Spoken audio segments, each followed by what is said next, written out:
जय यीशु। परमेश्वर के नाम से हम आपका स्वागत करते हैं इस दिन। आज हम पढ़ेंगे 1 यूहन्ना अध्याय 5 पद संख्या 20। हम जानते हैं कि ईश्वर का पुत्र आया है और उसने हमें सच्चे ईश्वर को पहचानने का विवेक दिया है। हम सच्चे ईश्वर में निवास करते हैं क्योंकि हम उसके पुत्र ईसा मसीह में निवास करते हैं। यही सच्चा ईश्वर और अनंत जीवन है। मेरे भाई और बहनों, परमेश्वर का वचन कहता है कि हम उसमें निवास करते हैं। उसने हमें बुद्धि दिया है।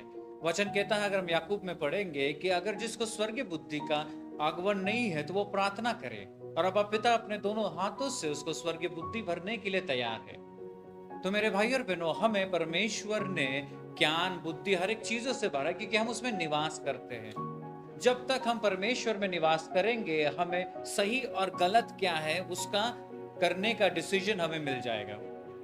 हम यहाँ वहां भटकेंगे नहीं, हम अपने रास्तों से भटकेंगे, अपने मार्ग से कभी भटकेंगे नहीं, क्योंकि हम उसके अंदर निवास करते हैं। इसलिए वचन कहता है, अगर हम यूहन्ना अध्याय 15 पढ़ेंगे कि जब तक तुम मुझ में निवास करते हो और मैं तुझ में निवास करता हूं, तुम फल उत्पन्न करेंगे।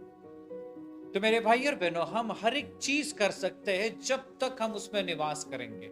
जब तक हम परमेश्वर के अंदर निवास करेंगे और वो हमारे अंदर निवास करेगा, इस संसार में हम फल उत्पन्न करेंगे। इस संसार में उसके वचनों को बांटेंगे। हमें सही और गलत का ज्ञान रहेगा। हम लोगों को सही मार्ग में लेके आ सकते हैं। तो मेरे भाई और बहनों, हर एक चीज उसके आत्मा की अगुवाई के अंदर होता है, उसमें निवास करने में होता है। तो आज हम यही प्रार्थना करेंगे कि हम जो भी करें उसके आत्मा की अगुवाई के अनुसार करें। हम अपने हाथों को बंद रखेंगे, अपना पूरा ध्यान परमेश्वर की ओर लगाएंगे। हे पिता परमेश्वर, इस दिन के लिए धन्यवाद देते, सुंदर वचन के लिए धन्यवाद देते हैं। हम धन्यवाद देते परमेश्वर के हम तुझ में निवास करते तो हमें सही गलत का ज्ञान है। आज हम प्रार्थना करते परमेश्वर के हमें पूर्ण रूप से तेरे आत्मा की अगुवाई में निवास करने का वो ताकत दे कि हम पूर्ण रूप से परमेश्वर, हम अपने जीवन को, तेरे फल को, हर एक चीज को जो भी उत्पन्न करे तेरे राज्य के लिए उत्पन्न करे। इस संसार की वासनाओं से हम परमेश्वर प्रलोभन में ना गिरे, लेकिन जब तक हम तुझ में निवास करते हैं हम किसी चीज में नहीं गिर सकते। तो आज हम प्रार्थना करते हैं कि हमें तेरे आत्मा के अंदर निवास रख।